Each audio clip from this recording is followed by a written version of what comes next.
Oh my god. What? Gio! Thank you for the raid! Oh my goodness, we've only just started and we're already getting raided. I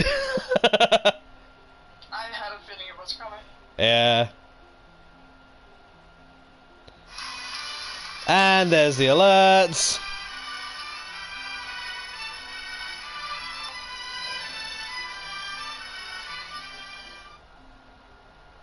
Oh my god.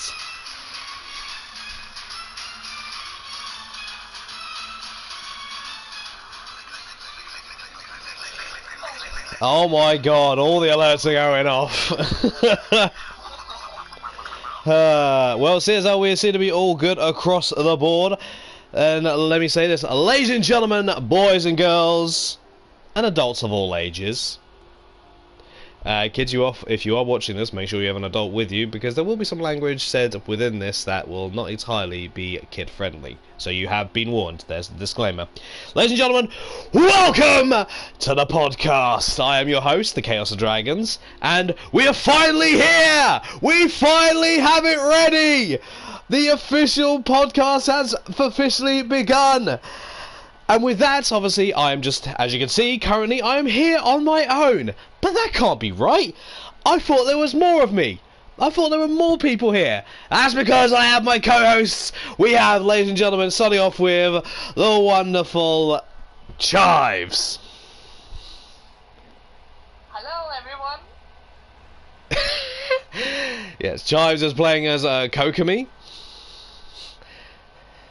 Yes. I cannot sit down. Now I can't sit down. And of course we have the very lewd and very loud and quite aggressive Damo. Oh my god. Ladies and gentlemen, here it is, the crew for the Pizza Oven podcast. So, those of you who've actually seen the pilot episode will basically have an idea of what we're actually going to be doing here, because we will definitely be talking about some games as well as things maybe going on within the game industry itself, while also hanging out and maybe having some pizza. Although I'm wondering what our chef's doing in the background, just stood there. Zhang Ling, you said you were going to be cooking pizza for us. Why you just stood there? I can smoke break. Zhang Ling doesn't smoke.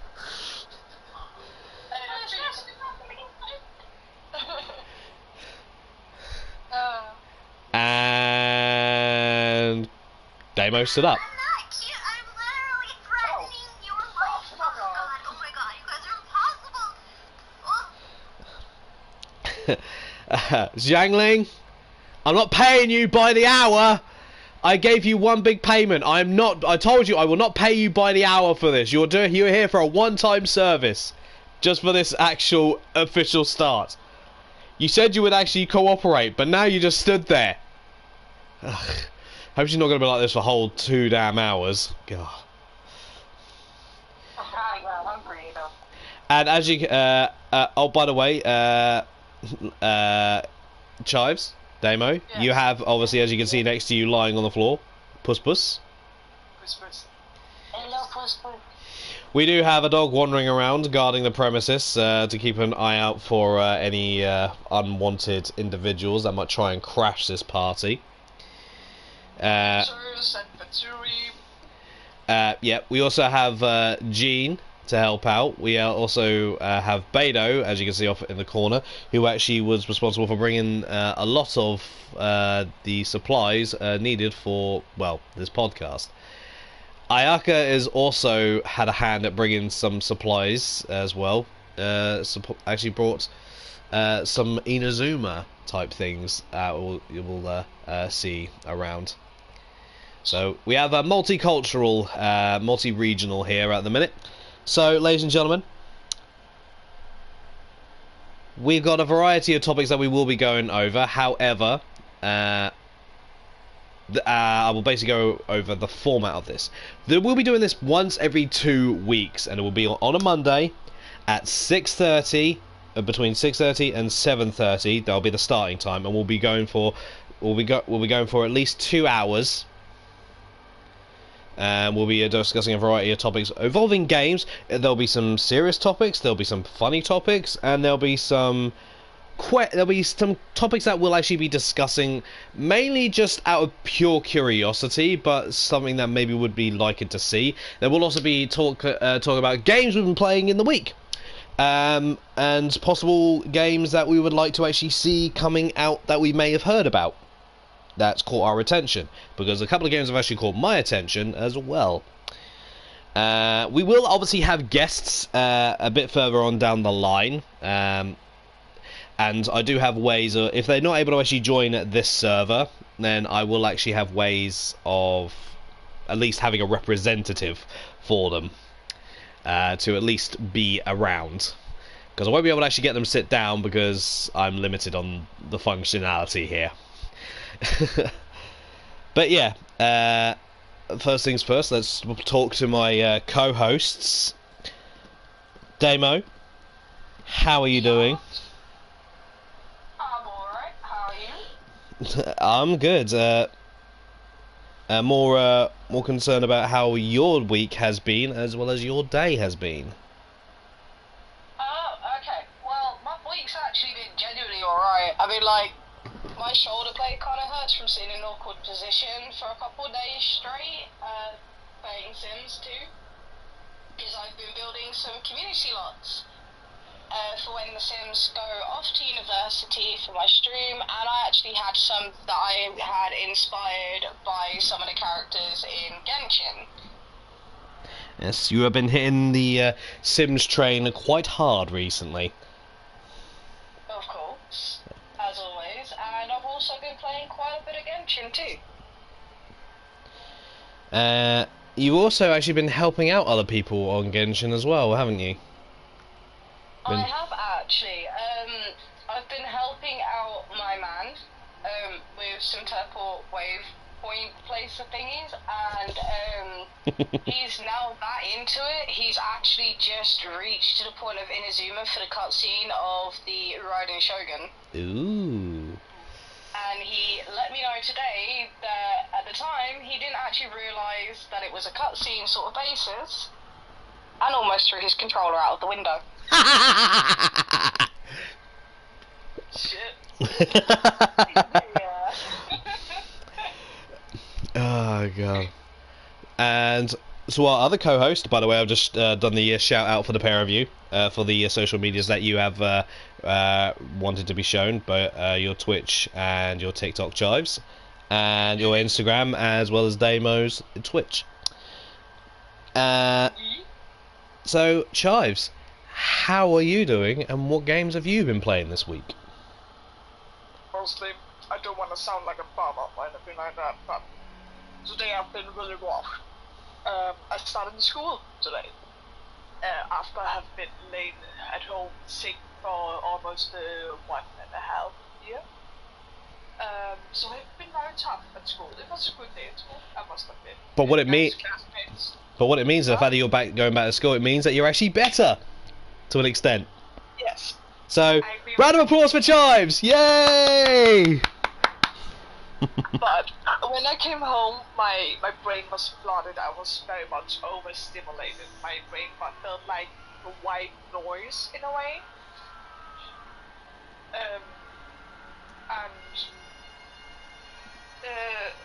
On top of that, my contact person, she has corona, and I needed her really much in this time, so it's very bad timing that she has got corona.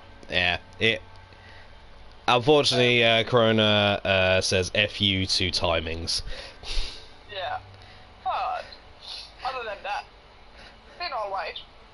Been playing the usual League of Legends, Sims a little tiny bit. I streamed that not long ago. I think it was yesterday. Yes. It was yesterday. Yeah. Really. Had fun with that. Been playing a little bit of Crusader Kings with my lovely girlfriend. Ah. As you have some stuff in regards to Crusader Kings that you want to share with us later on, don't you? Yes, I do. But we'll save that bit of tidbit for when we actually get round to your topics at hand, because I know how we do this is we'll each talk about a couple of topics, or at least a topic that we wanted to go on in regards of it. So I will now talk about what I've kind of been up to. As many of you know, when it comes to games, if I'm not streaming it, then I'm probably not playing it. So as you guys know, I recently streamed Among Us on Friday's stream, which was with a few people, Hart and some of his crew. I'm not to be trusted as imposter. I'm not to be trusted because since the game came on PlayStation, my run as imposter has been flawless. So if you come across me, my Among Us my Among Us name is Konami Code. So if you come across me and I'm the imposter, guarantee I'm going to be up to some shenanigans. I have also, as many of you may have saw last night, I finally finished Scarlet Nexus, or at least the Yuito playthrough of Scarlet Nexus. I've still got Kasane to do her playthrough. Are you going to do that on stream? I'm debating on whether I should or not, but I'll put that maybe to when I actually do decide on whether I want to or not. I'll put it to a vote to see what people actually want to see. But for now, Scarlet Nexus, we know how the story goes, so we will put that to bed for now as one of the games completed. That'll probably be something we'll do in the future. There's a few things I actually still want to do on there, like some extra little bits, like some side missions, as well as building up the characters' friendship levels up to max, because apparently there was an extra cutscene that you get at the end when you actually max them all out. So that'll hopefully be something that I will hopefully be able to get through, and who knows, maybe I'll actually stream that, but that'll be something to actually see in the future. I have also been delving back into, after a long time, Trails of Cold Steel 3. Finally getting back into that series, because I was doing that series hardcore on when it first originally came out on PlayStation 4, and I stopped for a bit because I'd gone a little too hard and I needed a break. And now it's been over about a year and a half. The fourth one has come out. I have that in my library waiting to actually start that one off as well. And I've had people like Lion and Hart basically on my case to actually get that game done, because there's stuff they actually want to talk about and I've not played them yet, so they're trying their best not to drop any spoilers.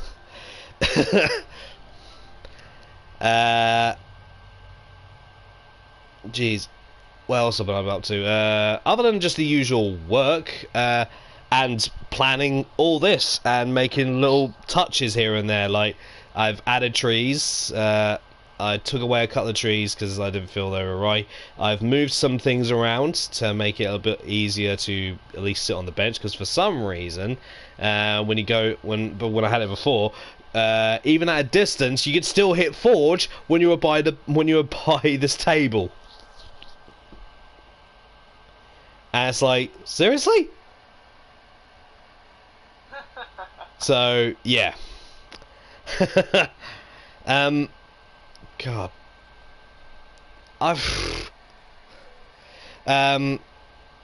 Obviously I also, to those of you who've actually been paying attention, I did also achieve a very hard goal on this game, where I actually got finally got all the characters available that are out now, before anyone jumps on my neck. So I now have all the characters that are available now. I got Shenhei, to those of you who have been paying attention to my videos on YouTube. I've also been trying to come up with plans on what to do for the next streams for the next couple of weeks. Thankfully, with doing this will actually help make things easier when it comes to planning. The next episode of the podcast will actually be taking place on the Monday after Pokemon Legends of Arceus comes out. So I'll be able to actually give my on how I feel the game is. So I'll basically have an entire weekend to actually go through it. And I have stated, and I will maintain that on the day of its release, I will not be streaming. So that Friday, you guys will be without stream, because I want to hardcore test this game. I want to play it. I want to like just sit down, play it, and actually give it the hard beans. I want to make sure it's actually got the stuff, because this is leading up to possibly being the Pokemon game that we've been waiting for ages. Like, it's an actual RPG. I don't know if any of you have actually seen any footage, any gameplay footage recently, but to anyone that's actually played the Minecraft mod Pixelmon, will know that you can craft Pokeballs in that game. Yes. Well, in Legends of Arceus, I think you can't buy the Pokeballs because it's apparently an unknown item. You actually have to craft them yourself. Interesting. So you actually have to go around and actually gather resources. And how you gather resources is you actually send out your Pokemon to basically attack the resource. So I imagine there might actually be a type of mining perk that some mons might actually have, where you get better resources or more of them. So It's quite interesting, actually. So yeah, a very interesting mechanic on top of everything else that we've seen already in regards of like some of these like strong like boss Pokemon that are like enraged, and you have to fight them in certain ways, and they can actually hurt you and damage you. So that, like, playing it like an actual RPG instead of your regular Pokemon game will be very, very interesting. So hence why I intend on making sure I give it the full beans. So I may pop it in the Discord, just to chinwag with people, or if you jump on the Switch and I'm friends with you on the Switch, you'll see me kind of giving it as much as I actually can. So I'm either going to be heavy metal music, going nuts, or talking to people going, what the fuck is this? What the fuck? How do I do this? But yeah, that's in a couple of weeks from now. So that's going to be very, very, very interesting. I look forward to hear more about it. Oh yeah, definitely. Yeah. In regards of actual plans, in regards of the next week, do you two have any plans in regards of streaming over the next week at all? Depends, actually. I have thought earlier today that maybe have a Thursday stream, and else I will stream the weekends because again I've started in school. And I will be doing homework on Tuesday and Thursdays. So I hope, depends on how I am physically and mentally. But I hope that I'm going to stream more, especially after my last stream was very successful. Your last stream was quite successful, yes. Yes. Damo. Well, I've made a thing of Tuesdays and Thursdays will be The Sims 2, just because I'm really into The Sims 2 right now, massively. Wednesdays are going to be my console gaming days, which I will end up basically be doing some multiplayer console games with my man, and potentially Daddy Braddy too. To be fair. But I'm also taking on your suggestion as well, Chaos, that you mentioned earlier in the week, about if I'm just, building like some community lots or houses, I will most likely take that definitely and actually stream that as well. So it might be on a random day of the week that I do that. Because you were not talking much, but the fact is, it's like you were actually streaming. You were actually letting people know that you were actually still on and going. And actually, and it's like you went for a long time. That would actually be like a good stream, like a good chill stream that random people could have easily come in and actually seen what you were doing, and they'd be like, someone's doing The Sims 2, and then that would actually draw more attention in regards of it. And I just noticed where the dog is. Yeah. It is right over there. Dog's on the other side of the damn wall. What's the dog doing? Should get that as an alert, maybe. What the dog doing? Oh, Lion, shut up. Here's the thing, I've lowered the volume on my flop top so alerts will not be blaring out and cutting us off mid-conversation, because this is all about us actually having a genuine conversation, actually trying to basically give you guys information and our own personal opinions, not professional opinions, because none of us are professionals in any way, shape or form. No, when it comes to games. No. Well, technically, you two are, because apparently I've heard that you are professional when you earn money from it. So you two are technically professional. We're professional entertainers, not gamers. I think there's a difference there. I was gonna say, like, I don't get paid. You are affiliated, and that's so you can get money from it. And from that, when you get money from it, that's when you get professional, apparently. Because you guys call me a professional artist, and I don't feel like I'm a professional artist, but I earn money. I see what you're doing here. I see what you're doing here. You're twisting it. Well, here's the thing. We're actually earning money with our antics. Well, I'm earning money from this through my antics and basically entertaining people. The games are just a side thing. If I actually had a PC set up, I'd probably be doing this stuff on camera. I'd have like the full screen camera, maybe a little camera of the game, and then swap between if people want to see what's going on.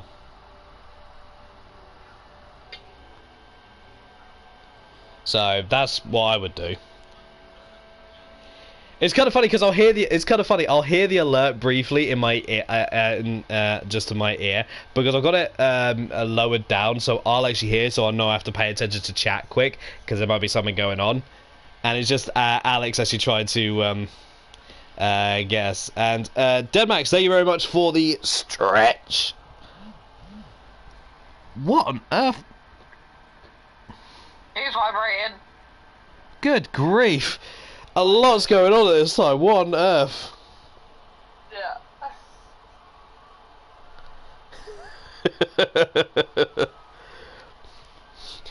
Yeah. Go for it. I don't have to hear it. I actually don't have to hear it for a change. It's not loud as anything. So, yeah. Actually, while you two sat there, maybe you can actually follow me, and I can actually give everyone a viewing of the actual podcast set itself. Yes.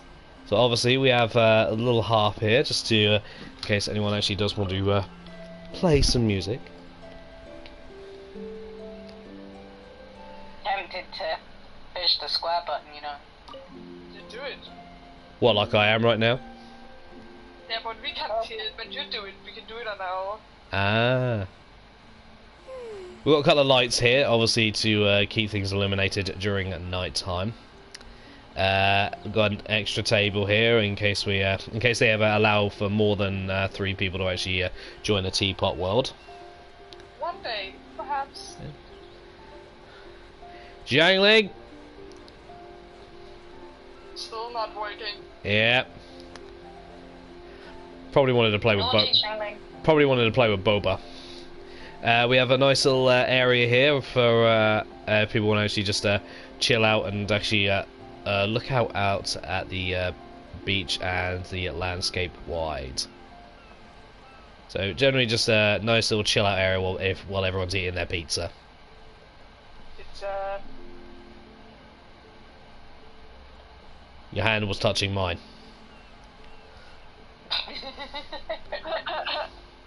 Sorry, let the lesbian do it then. I'm gonna touch your hand. There we go. No, there we go. No. Ladies and gentlemen, this isn't. A lot of people in VR chat were like, "Oh my god, that's lewd." No, it fucking isn't. It's hand holding. Get over yourselves.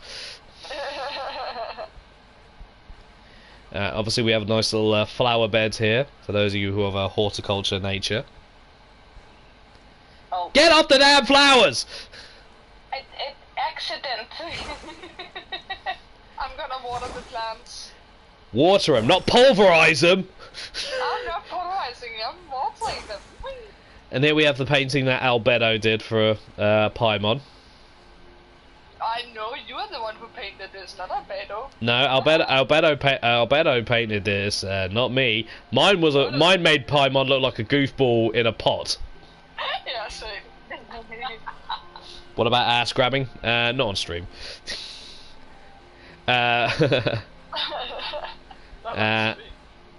Just to see what the hell this dog's doing. Hey, what are you doing, mate? Come on. Come on, bud. Come on. Come on. That's it. Good boy. Come on. In you come. Yeah, there we go. Good boy. So yeah, it's not much because it's very limited on what I can do. I at least wanted to have some background ambience in the form of the trees. So, take your seats. Wait, that's not my seat. And doggo is behind me. I don't want it to sniff my ass, I'm fine. Damo's used to bitches being on her ass.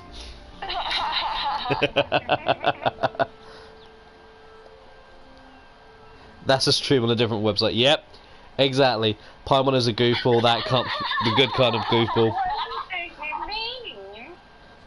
Thank God the dog worked out the fences by following you girls. Yep. You can do that later, Lion. Oh my God. Lion and Otaku are already at it. Oh, by the way, Otaku. We have a new nickname for you. Otaku Shogun. Oh, she's dummy mommy. Always dummy mommy, man. And who's the dummy mommy? Raiden Shogun. No, okay, fair enough. Ah! Fucking bright. So, I think we've goofballed enough. We will actually be taking a break or two in the course of 2 hours because obviously I know people because Damo and Chives are either eating or have just eaten, so we may need to take a little break just to allow people to actually maybe go get something to drink or go take care of business. So, I'm not singing, Lion. You can go and eat a bag of dicks with that one. Oh well. The challenges do not apply doing podcasts. The refund you own, you refund it. He's around enough that I'll actually earn it back, so... Yeah, that's true. I can't refund channel points. Yeah, it was Alex who did it, not Lion. Oh. Annoyingly, it showed up with Lion had done it. Odd. Whatever. So, with that being said, do we need to go on a quick break for a toilet break, or is everyone good? I would like to get my dishes out in the kitchen so they don't annoy me doing the Then you can go do that, and Damo and I will actually begin the first layer of discussion, and then we will. I was actually thinking about that you two could start, Yes. and I will not say a word, so you guys will not know if I'm here or not until I actually speak and ask further questions. Alright. Really go start. Alright, so, with that being said, Damo, Yeah. you have a couple of topics, because you and I actually worked this out about a few days ago. You have a couple of topics, actually, don't you? I do actually. How about we do this? Because you have a bit of a curious one and a funny one, don't you? I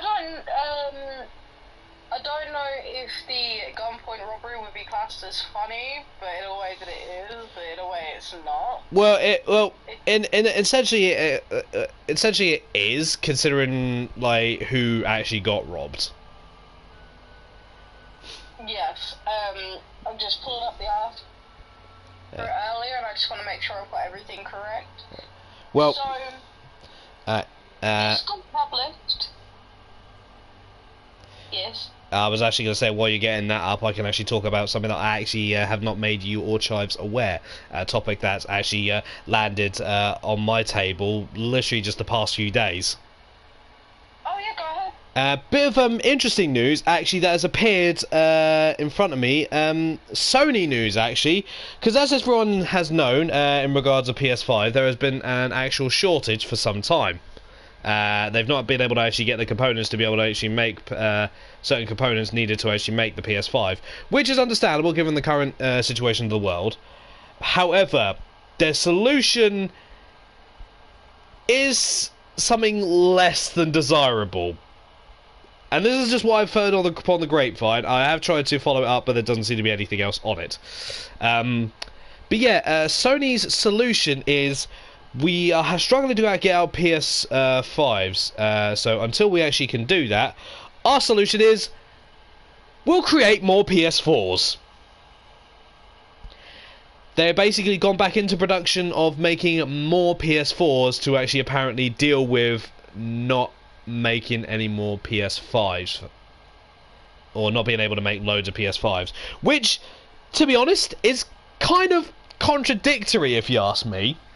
It's like, Sony, why would you think that making more PS4s is better than making more PS5s?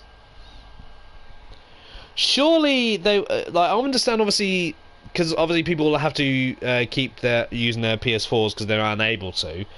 So in one aspect, I do kind of get it, but it's not a solution. It's merely just saying, hey, if your PlayStation 4 is kind of on the fritz, you can actually get new ones. But the thing is, there was never actually to my knowledge, there was never any shortage of PS4s. I could still go to a local store and actually get a PS4. Apparently, there's no shortage of that. I've looked all over the place in local stores as well as some nationwide stores, and there's none sold out. So we're kind of we're not talking pre-owned ones. We're talking brand new, fresh ones. So again, it kind of calls into question: are they actually what are they actually doing with this? Why are they throwing more PS4s when there's clearly no need for it? Or is this going to be a PS4 that has some functionality that will possibly help in regards of PS5? So maybe like a bit of an upgrade on the PS4. So if that, do you reckon that might be the case, or do you reckon they're just clutching at straws here? I think personally they might be actually clutching at straws, because I mean, at the end of the day, if you're gonna make more PlayStation 4s, what are you actually gonna add to it to make people want to buy it, considering everybody, wants to upgrade to a PlayStation 5? Yeah. The only thing that would, make sense to me, because they're apparently going to be adding backwards compatibility on the PlayStation 5. So apparently you can be able to play your PlayStation 1, 2, and 3 games. Apparently they're going to add a special feature on the PS Store for PS5. So I imagine that'll be, if you want to play, I think this will especially work for PS3 games in particular. If you have saved data on a PS3 game that's not on PS4 or PS5, and you want to be able to actually play again, you might be able to actually get it from the PS Store and then play the game. Basically, I think it'll be kind of like a better version of PS Now. But that, again, that's for PS5. What are we being given on the PS4? What are we getting in exchange of that? I'm not seeing any solutions to the current problem. Obviously, I understand it's in regards to getting a certain chip for the PS5. The chip that is the problem at the moment, which is why there's not many PS5s in the... Yeah. I completely, and the fact that they're struggling to get that, fair enough, not a problem. As soon as they announced that was the issue, I'm like, fair enough. I appreciate the honesty, and as soon as you're able to, no doubt they'll probably be throwing them out the throwing them out of the production line. There'll be loads of them. But at the same time, it's like, at the same instance, it's like, my PlayStation 4 is old, and yet it still functions perfectly fine, other than sounding like a jet engine at times. So It's clean, man. I do clean it. It's just I know. knackered. But in the same instance, it's like, what is the point of making more of what's not needed? Yeah. Because Drawing more money, basically. That's how capitalism is. Like, true, we have.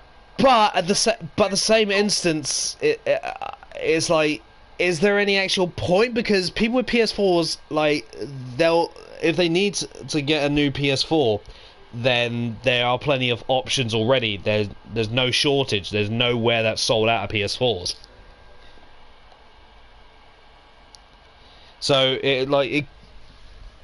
again, it goes back to what the question I think earlier. It's like, they may actually be like desperate to recuperate some of the losses that they would have actually made, because and this has popped up, a known scalper has actually come out and actually said PS5 isn't a necessity, it's a privilege.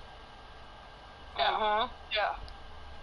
On that basis, then, being able to buy all the PS4s so no one else can, and charging an extreme rate, that's also a privilege, I guess. Yeah. Well, yeah, it's how they make their money. Like, think Yeah. about it. Hey, I'm a scalper. You want this console? I'm gonna charge you like triple, by the way.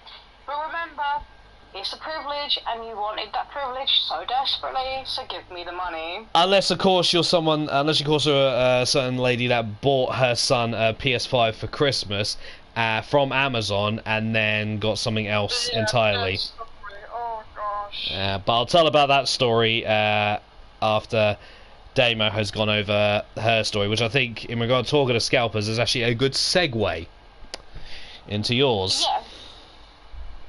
The floor is So, yours. This basically got reported on the 10th, a week before it got reported, like, you know, online sort of thing, published, sorry. So earlier on in January, alright, there was an attempted PlayStation 5 sale, went horrible, you know, because the two sellers were apparently robbed at gunpoint of the 4 new gen consoles. And funny enough, usually you would hear about this kind of stuff outside of the UK. Yeah. But we have. Now this happened, yeah, you know, but this happened in the UK, and It gets it interesting. happened in a place called Durham, and the police are or were on the lookout for the alleged thief who had stolen these, you know, consoles, just outside of a Pickering town centre. But here's the thing, though, Damo. What is it that actually makes this such a? What is it that actually made this whole story a good segue from what we were talking about? What on earth is actually? What on earth would there be in regards to the sellers? Like, there's surely got to be something in regards to the sellers, right? Oh yeah, no, this is where it actually kind of, for me personally, gets a little bit laughable, because the suspect pulled a handgun during the transaction, threatening them. Okay. So that, you know, you need a license over here to have any form of weapon as it is, right? Especially a gun. Like, there are massive, like, checks behind those, like mental health checks, financial checks, like everything, like, goes so in depth. Yeah, but But weren't actually the sellers themselves somewhat sus? I believe so, actually. It doesn't, unfortunately, but as far as I'm aware, because it's actually popped up on a couple of other sources that I use, they were actually scalpers as well that were doing the selling. And I believe that the person that was initially going to buy it was just in the end not happy with that and was like, fuck it, I'm going to do it for, like, you know, get the console for free, fuck it, why not? And I hope this kind of, like, you know, is a means to scalpers out there that, you know, don't scalp because you want to make a big profit. Don't Because you- scout full stock. If you're gonna sell a console at the right price. Don't overprice it, otherwise you're gonna get a shooty bang bang in your face. Basically. Well, here's the thing. To put it in a better light, basically, scalpers, watch yourself, because guess what? Karma can be a bitch. Oh yeah. Because, like, if it is true and these sellers were actually scalpers, then technically, in karma's sense, they kind of got what they deserved. Yeah. So it's kind of that's why I think it's a bit amusing, the fact that no one should ever be like robbed at gunpoint, but at the same instance, it's like you kind of just pushed in front of everyone and actually used an army of bots to get what you want. Yeah. Don't give a shit about scalpers, they're assholes, and I laugh at any of them getting robbed. True enough, Lion, true enough. But yeah, that's that little bit of information laid upon our table, and that sort of confused us. That's why we kind of tried to look into more, but there's not actually been anything else in regards to that story, has there? It's kind of gone silent. No, yeah, it kind of went silent very quickly. I mean, I can understand why. You've got a gun pointed in your face. Yeah. And then you report to the police. Like, okay, fair enough. You know, you may not go to the papers about it, or you know, any news outlet on social media or anything like that. That's fine. Sometimes, you know, this stuff gets found out. But, but if guns are common in one's country, wouldn't that make an interesting story to have that happening? Like in Denmark, also we have a very if you have a gun, you need to be a hunter or something like that, because you are not allowed to fucking have a gun in Denmark. So like when something happens about a gun, we often get to know that in Denmark. Recently, it's a little bit off topic, but there was there have been shootings around in Copenhagen actually. I've not told anyone that, mainly because I don't want anyone to worry about me, but it have not been in my area either, so I'm completely safe. Yeah. But there have been shootings around here, and everyone knows about it, because holy fucking crap, a shooting is like... Yeah, unlike America, that's quite a rare thing. Yeah, it's something rare thing. Yeah, but exactly. I'm very surprised. You know, not a lot has come out after, really. Yeah, it's kind of it's that you'd think, like, considering how hot a topic the whole thing of scalpers actually was pretty much all of last year. Because scalpers, there was not actually a time that people weren't actually talking about scalpers, because they were literally, that was a huge issue across the board,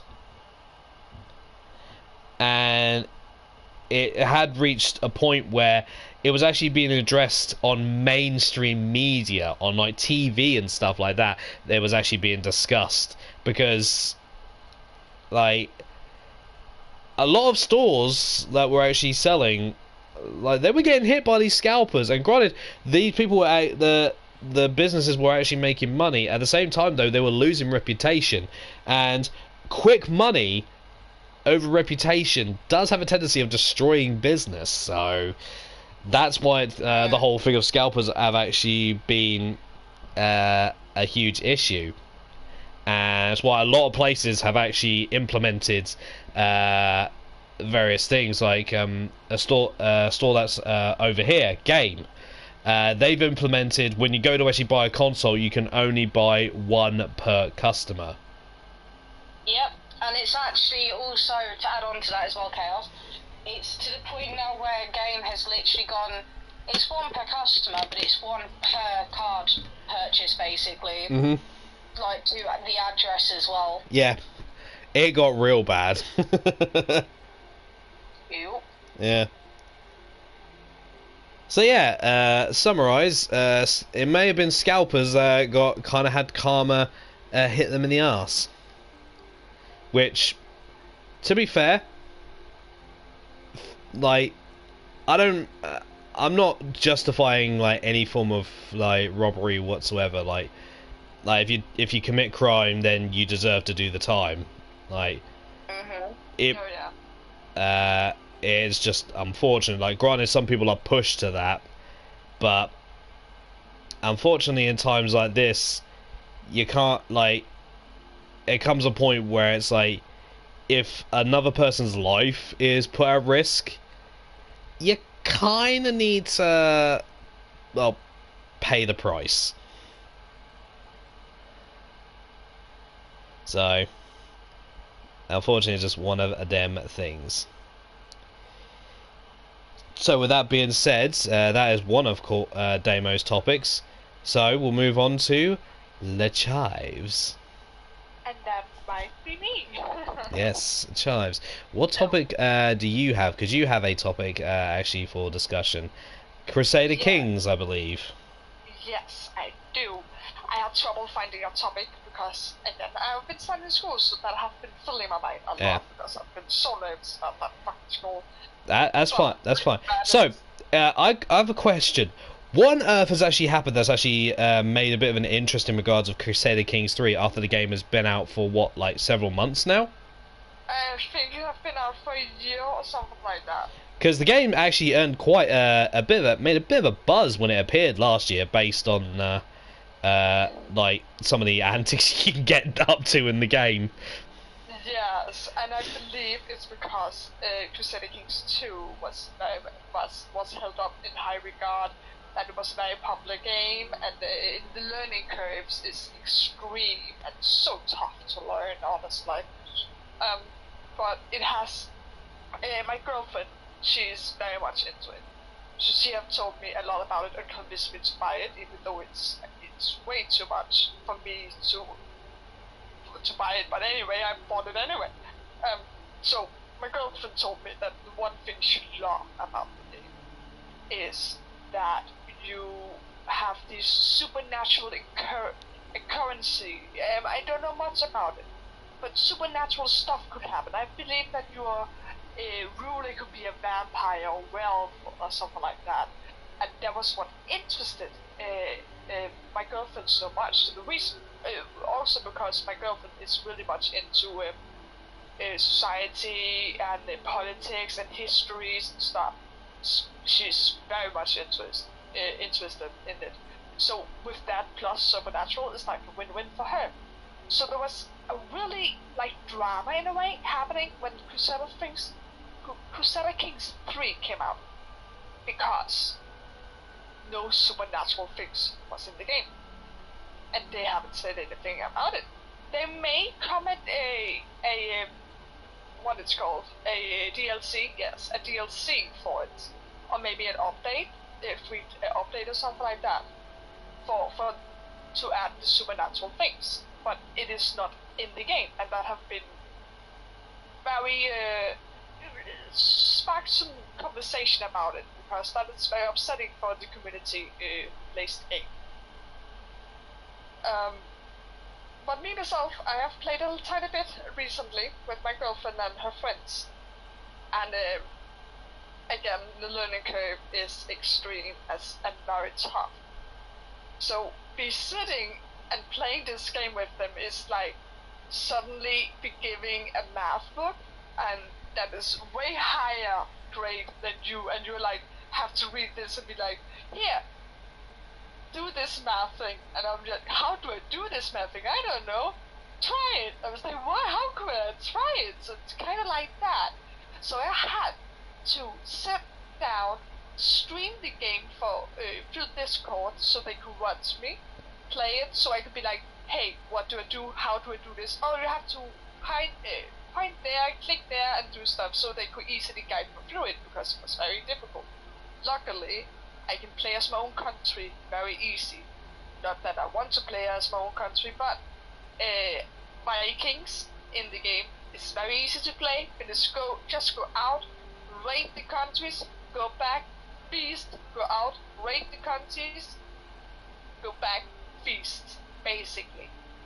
And I have been doing that, and it's very much repetition, but at the same time you need to get your wife pregnant to get a son, so he can be the next ruler, and so on, so on, so on. But be careful to not get too many sons, because then they need to part Yeah. of your land and stuff, so it's very much difficult. Well, my friend Charles, aka Cerberus the Executioner, as you guys will know him, main mod, he's actually played the game, and every time he plays the game, he ends up somehow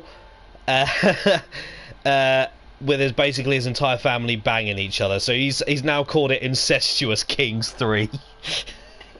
Oh wow. Yeah. Kind of is. That does keep it keeps on happening despite the amount of times he does different playthroughs. It's actually quite amusing. I was hanging out with him one time in a party, and he was literally like, "For fuck's sake, stop banging your daughter!" It's like, well then, we just entered the state of Texas. But like, there's one thing I actually quite like about the game, and I want to try it out when I'm able to. Is you can make your own religion. Yes. And that sounds like fun. I can make the Chives religion. Imagine. What that. you need, do you know what you need in regards of that though? You need a lot of piety. Yeah, I believe that you need to be a big country and a lot of people believing. Because in this same religion. I only know that because a YouTuber / Twitch streamer I watch, Remy, he's played the game and he actually got sponsored to actually do a run on it, and he created the religion of tomboys, known as tomboyism. Oh, nice. It's essentially like, it was just absolutely ridiculous. The man's got I think pretty much we can almost say at this point a rather unhealthy obsession with tomboys, but it's actually amusing. I like it. Like, if you follow him on Twitter, you'll actually either come across pictures of tomboys or there's VTuber stuff. But like, in my last playthrough, I looked at my religion, which is Norse religion, basically. You know, Odin and the Thor and Loki and like all those kind of gods, right? Mm-hmm. So I looked at the religion and it said something that I just hated immediately. Homosexuality is bad and you can get sin from it, and I was like, oh no, hell no, I'm gonna change that. And the other people just started laughing their asses off because they just found my reaction so amusing. What I found funny is when Remy had actually done bringing it back to Remy, when he was actually doing the tomboyism, he all of a sudden got a notification, and the tomboys, the army of tomboyism, had actually taken over Jerusalem. Oh my god. Yeah, tomboys had invaded Jerusalem. So Jerusalem literally now belonged to tomboys in his playthrough. I kind of agree with what Nathan says, that I will not make a religion, I will make a cult. And the herb named Chives is the cocaine fuel. Hey, do you want some chives? Oh, I will have some chives.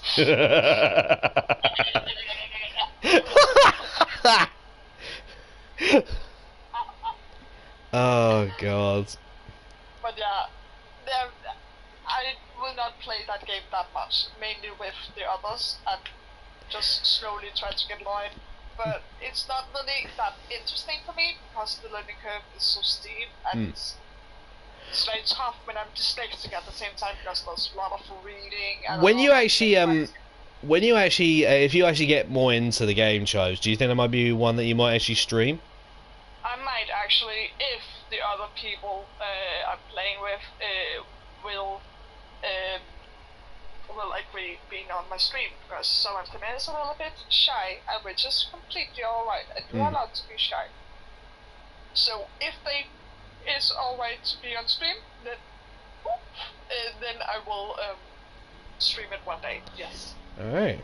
So look forward to that, ladies and gentlemen. Maybe we'll see Chives playing Crusader Kings 3 on stream at some point, which I think will be a very amusing stream, especially considering some of the stuff that actually gets on there. Also, you might be able to actually get Mark to actually help you out. That is true. But but I think Hankin is a little bit better than Mark.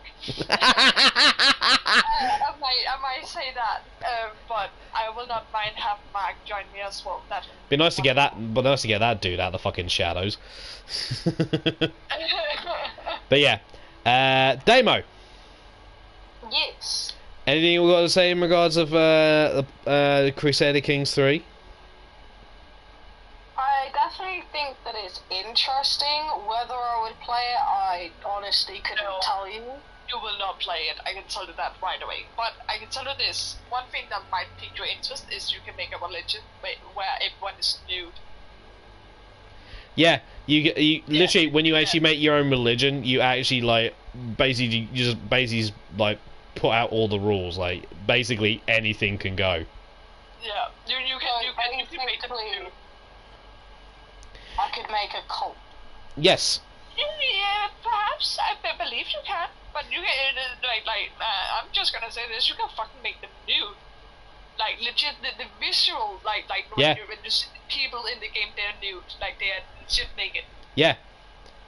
Think Conan, It's an animatronic dog on a game. Calm down, it's okay. Wow, Saber. Saber getting triggered by the dog. I will take a picture of him right now. Oh yeah, for everyone watching stream, if you have not taken your medication, take your medication if you need to. Alright. I've put it in pet chat and pics. Alright. Ladies and gentlemen, if you're in the Discord, go to Pet Chat and Pics, and you'll be able to see that. I'll look at it soon. We're coming up to the 1 hour mark, so I think now would be. So I think when we hit 1 hour, I think would be a good opportunity to maybe take a quick 5-minute break. Maybe grab something to drink, or have some of your food, or maybe go to the toilet, or stretch your legs. I think that might be a good break point. And we still have much more to discuss. We still have a couple of more topics to actually go through. Thank you very much, Nathan, for the hydrate. I know I've not been interacting with chat as much. I do apologise, but as I have stated, we'll be focusing more on actual discussions. I will try to respond to chat as much as I can, but as those of you who have been paying attention to the stream, I have been doing camera work. There's no point in getting up, my guy. Just stay there. It's great camera work. It is on point, your camera work. Yeah, I've literally just been having it, like, moving it around, like, trying to do, like, a cinematic view and stuff. Yeah. Well, also stream, at the moment, I will use Kokomi as the avatar, but when I get fucking Venti, I'm gonna use Venti, and it's gonna be A-okay. Yeah, we did actually work out what characters that we thought would be best. I just stuck with the Traveller for now, although I have been apparently said that I am a D-Luke. You are at fucking D-Luke. So I will, on the next podcast, I will have D-Luke out, even though D-Luke is not even close to my main. Which reminds me, actually, if you are able to cast, maybe while during a break, you can put out a vote in the chat and see who the character the chat might think you are. Here's the thing, alright. In that case then, well, the hour is up here, so Damo, Chives, go take a chance for a 5-minute break. I will start up the poll real quick, if my Floptop will allow me. I have to change seats for this podcast because of my cat. Funny enough, funny thing is, actually, Damo, where you actually are sat is kind of where I'm hoping you'd sit. Yeah, I figured that as well. Because the guests would then sit there, so then they can actually, when it's time, they can actually just get up and walk out. Well then. Yeah. When obviously we're at the end and we can actually say goodbye to them. But yeah, no. Take this time to actually take a break, everyone. I will be starting up a poll momentarily. Then I'll be right back. Alright.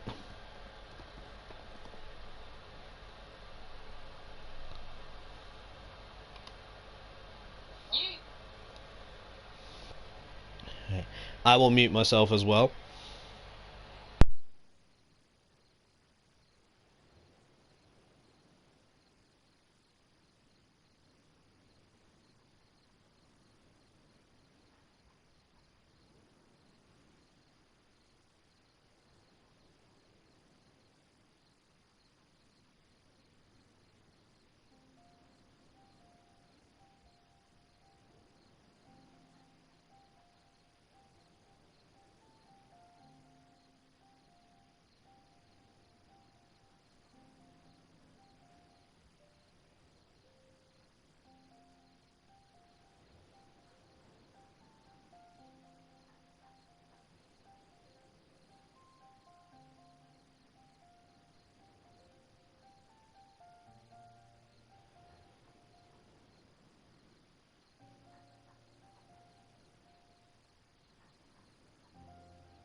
Well, Nate, I'm back to quickly explain the poll. Basically, the poll is what character should I use as my avatar representation during the podcast. That's basically what it is. So you guys literally have literally the entire time of the break to make your choice.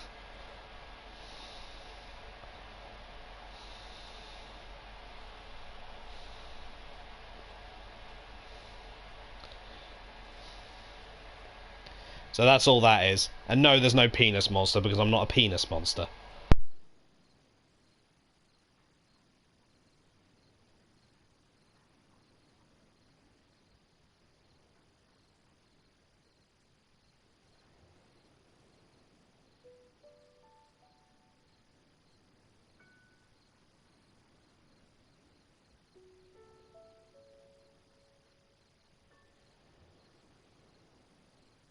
By the way, you lot need to actually make a fucking decision. You can't just split it between all four.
Ladies and gentlemen, the vote is over.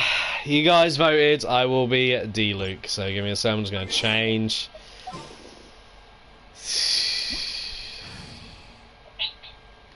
Can't believe I'm actually bloody doing this. You are D-Luke though. Oh no, too much ginger. I don't see how. What do I have on D-Luke actually? Ah. Oh, he's got the bell. Alright. Oh, fine. I just imagine, like, I know said, I thought for a second and said, I don't actually have to do it, and it was like, that's lie, because you have all the characters. I was actually what. I assume it's because of the animated film on Genshin Impact, by the way. My cat has now decided to go, let's attack fate. Ladies and gentlemen, welcome back, welcome back, welcome back. Shit, man. No, I mean it was full on like the eye dilate. Damo, we're back from break. Yeah, I'm just like finishing up doing my coffee then. Alright, so ladies and gentlemen, we have returned. I hope you were able to actually grab a drink or something to eat. CSL, Damo and Chives and myself have each done a topic so far. I do have another topic that actually, what was my other one? Oh yes, my other topic, which is actually quite a worrying topic, actually.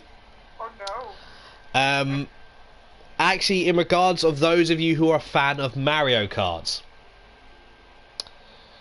So, I've heard a little bit about it, but not much. yeah. Tell me. So basically, the next Mario Kart game will not be called Mario Kart. It'll be called Nintendo Kart. What? No. No. No. Alright, that's enough of that. Let me guess. They're putting other characters that is not from the Mario games into the game? That is kind of what we're suspecting. Oh no. That they've announced that's what it's going to be. And there will be like other. There are a few good things with it that I think there are a few good things that I think we should point out first. The fact is there are actually going to be other characters other than Mario characters. Fair enough. In turn there'll be actual levels that will be in regards of that character or relevant to that character or the game they're from. So it'll be good to actually see some new stuff. Because to be honest, Mario Kart, good as it is, like with all the tracks they put on, not gonna lie, it does kind of get a bit stale when you're a casual player. So having something new around might actually be a good thing. But I don't see why they couldn't maybe do something like that with Mario Kart 8. Yeah. Like they did that with Smash, but that's a whole different thing I want to get onto in a bit later. I do feel that it may bring in some other people who weren't too keen on Mario Kart, but because other characters from other games will be in it, it'll then be like, oh, I'll be able to actually play as this game while I'm racing around, blah, blah, blah, blah, blah. Might revive some old franchises like F-Zero. Well, that's kind of what Smash had, like, basically a bunch of old franchises and stuff, so... But the thing that one of the things that people are actually worried about is, because it's Mario Kart, a lot of characters that people played as on Mario Kart, you won't be able to play as. Yeah. It basically will lose its identity and essentially will become like Super Smash Bros. Which I can understand why people are worried about that, because it's like, because one of the things is like Mario Kart has stood out because it's Mario Kart. It has stood the test of time, and despite all these games that are doing like crossovers with other games now, it's maintained its standard as it's a game involving Mario characters in karts. But if they start taking that away, then not gonna lie, that technically opens up the floodgates for it to no longer be a Nintendo exclusive. Yeah. Like, granted, for now it says Nintendo Kart, but what's to stop them from changing the name in the future and then it no longer being a Nintendo exclusive? Example, they have put Steve from Minecraft into Smash. They've put Kazuya from Tekken in it. Yeah. They put Ryu and Ken from Street Fighter in it. Like, Smash used to feature like Nintendo characters and maybe one or two like characters from not as many known franchises. But it still maintained itself as a Nintendo franchise. Granted, it was down to Sakurai who made those decisions on what characters he wanted, and fair enough. The fact is he's made an incredible game with an incredible cast of characters. But therein lies the issue. Because there's so many characters from varying different games and genres, you then run into an issue of balancing. Now, one thing that they've added into Mario Kart is actual like character stats, as well as like certain, like you can actually have a certain build That's technically... They basically added meta. So, on that basis then, where's going to be the limit? Like, why all of a sudden change it from a Mario Kart to Nintendo Kart? Why are they doing it now? Yeah. That, like, they've not alluded onto why that's happened, and it is quite worrisome that after all this time, like, it's now gonna become like this. So, like, again, what's their end? What's their end game here? Sucks balls, it does. It's because it's like, I know I'm friends with a few people that actually do take part in competitive Mario Kart, and this could easily, like, not gonna lie, Nintendo Kart may not actually... It might be a very bad business decision on Nintendo's front. Because, like... Because Smash and Mario Kart are literally, like, two huge things on the Switch. Like, granted, there are loads of other games that are huge on the Switch, like Animal Crossing, Monster Hunter, and stuff like that. Pokemon. Yeah, Pokemon, but... The two games that do seem to, like, carry the most weight outside of those are Mario Kart and Smash. Yeah. Because, to be fair, they are, like, carryovers from the Wii. So, but the thing is, like, the Wii and the Wii U, to be honest, I don't think people say it was actually a flop, but I've been thinking about it, and I don't think they were as much of a flop as people claim, because there were actually some good stuff on there, especially on the Wii U. I think people just decided to be harsh, especially when it came to handheld consoles. Like another handheld console that suffered as a result of people, the PS Vita. Great little bit of kit. It was great little bit of kit. A touchpad on the back of the handheld console, so it wasn't always on the front, so you didn't have to worry about doing your touch screen in on the front. So they had solutions, and PS Vita had, like, it had backwards compatibility. It had PS1 and some PS2 and PSP games to be able to be played. Granted, you had to buy them on the PS Store, but the fact is, it still had those games in there and able to be played. One of the best games for PS Vita is Hatsune game, the rhythm game, basically. Yeah, I think that the handheld consoles, like they definitely put the Hatsune Miku games on the market. Oh yeah. They definitely gave them a bit more limelight than they had before. Yeah. But get a bit off topic here.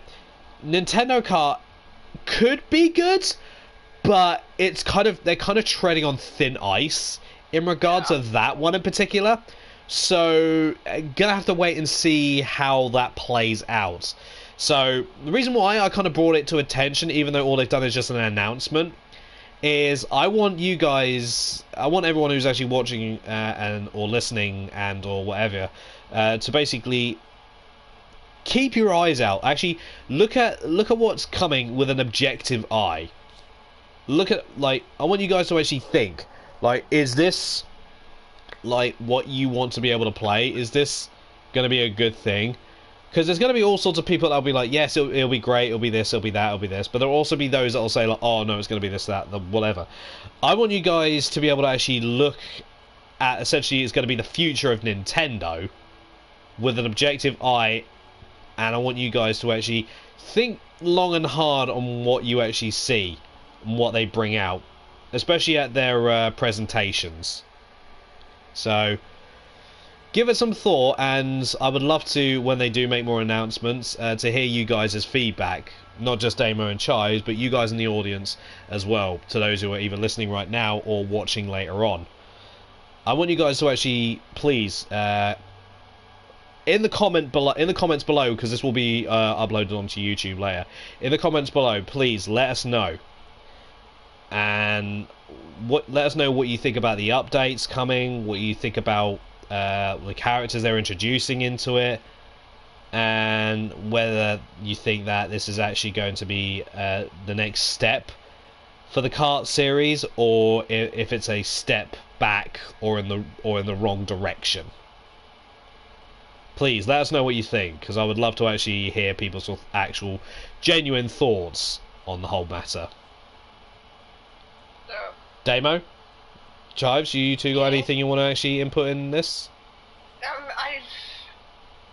I'm sad about it. I think it's because of nostalgia, but also like it's a Mario Kart game. It's a Mario game. It's not like Smash. It's not supposed to. They should make a different game then.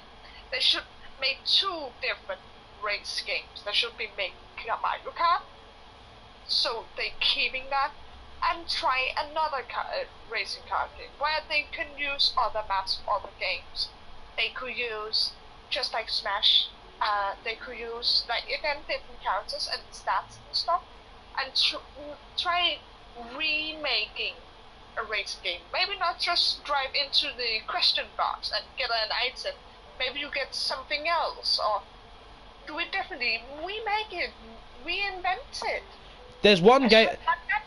You say that. There's one actual racing game series that I don't think they've actually tapped into for quite a while. The F-Zero series. Because that was actually a pretty big series back in the old school Nintendo days. So they could easily bring that back. Yeah. Because it's like, that was not always just about racing. Sometimes you had to do certain things on the race to be able to actually win. So, like, I don't know. There's a lot of things they could easily actually like do with remakes. But to be honest, I think companies have been going nuts with remakes as of late, and I think they need to take a step away from remakes and actually maybe give some originality back. Because the only other thing that I've seen in regards of remakes recently that actually worked was the Final Fantasy VII remake, because the Final Fantasy VII remake is actually touching on the original planned story for Final Fantasy VII, which originally would have taken up 12 physical discs. There was so much. But because the discs couldn't hold that much, and there was so much, and they wanted to be able to at least actually put it out all together, he had to reduce the amount of content and change the story dramatically to what we got. Like, don't get me wrong, the story that we got for Final Fantasy VII now, great, absolutely legendary. But at the same instance, what we're getting for the remakes, for the Final Fantasy VII remake storyline, is so like intriguing, as well as so dark but more realistic. Yeah. So I'm looking forward to actually seeing. Hopefully they won't just leave it on PS5 only. Oh Jesus. But that's a different argument that I will bring later on a different podcast.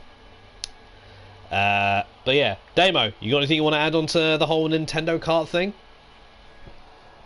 I mean, I do agree with Chives, to be fair, on the whole front. Just, like, you know, instead of renaming it, just make a different edition of the game, like, you know, or just, like, you know, have unlockable characters and maybe bring out, like, a DLC or whatever. Just don't make it a whole thing of, you know, let's bring in different types of things from different games that we own. At the end of the day, that's what Super Smash Bros. Is for. You know, yeah. we've got...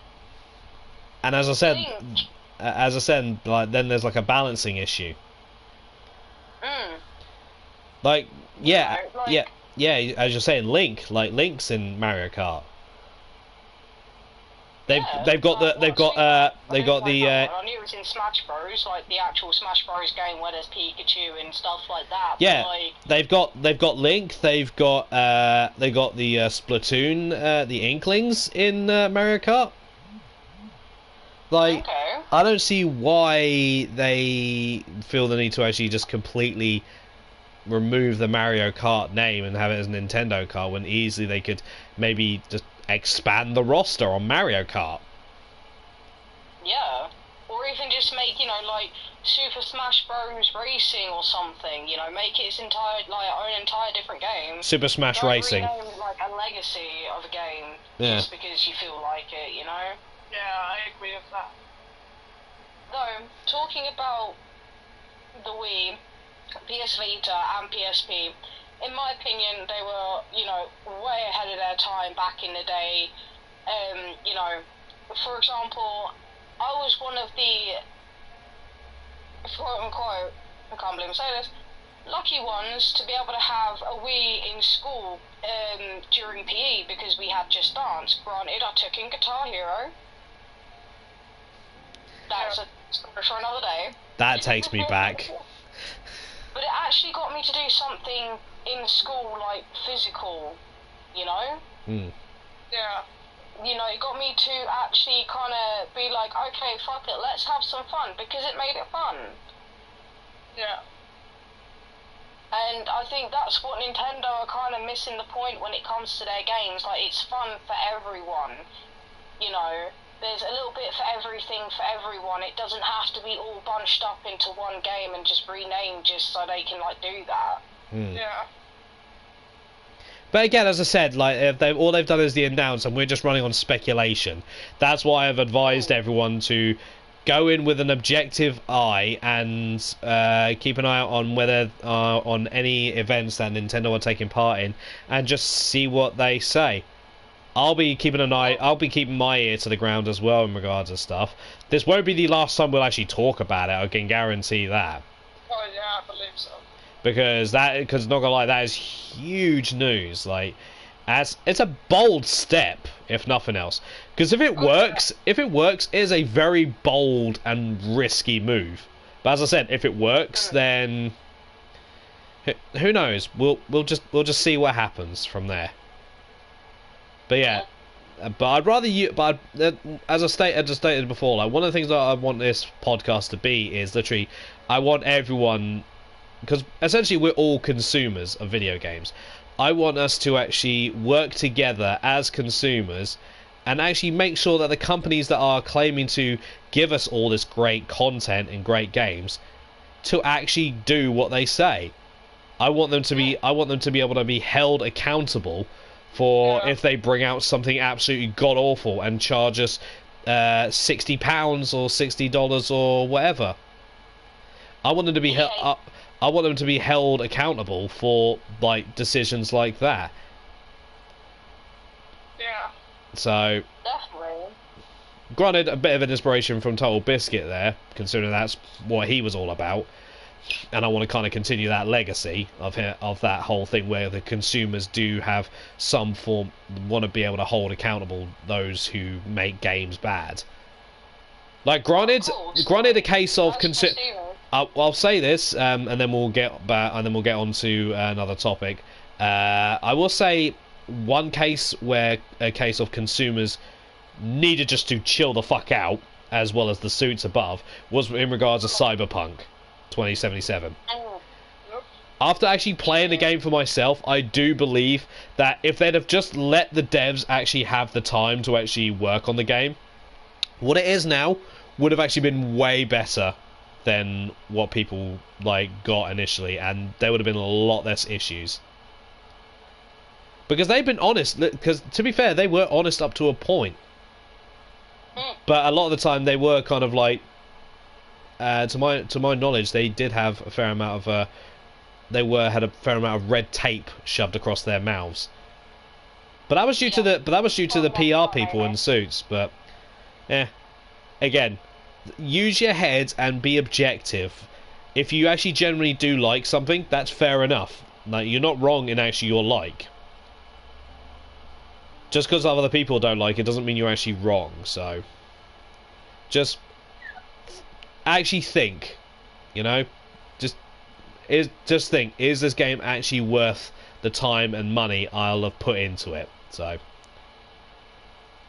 with that being said, Chives or Damo, do you have another topic at hand? I think Damo has another. Alright, Damo? Yeah, just give me 1 second, because I know for a fact it's a screenshot that I sent you that we're going to talk about now. Mm-hmm. If our light would work, there we go. Tell you. So, you know, when we initially spoke about the topics we were going to talk about, and this is personally something that I have actually been keeping a bit of a close eye on, not too much, but the new Dying Light game. At the time, they released, a bit of a statement saying, to fully complete Dying Light 2 Stay Human, you'll need at least 500 hours, almost as long as it would take to walk from Warsaw to Madrid. And because people are like, yeah, speedrunners are going to be able to do that in so much less time, sort of, how people can be, they ended up having to edit that post, and they were like, the 500 hours is related to maxing out the game, finishing all the quests, the endings, and exploring every part of that world.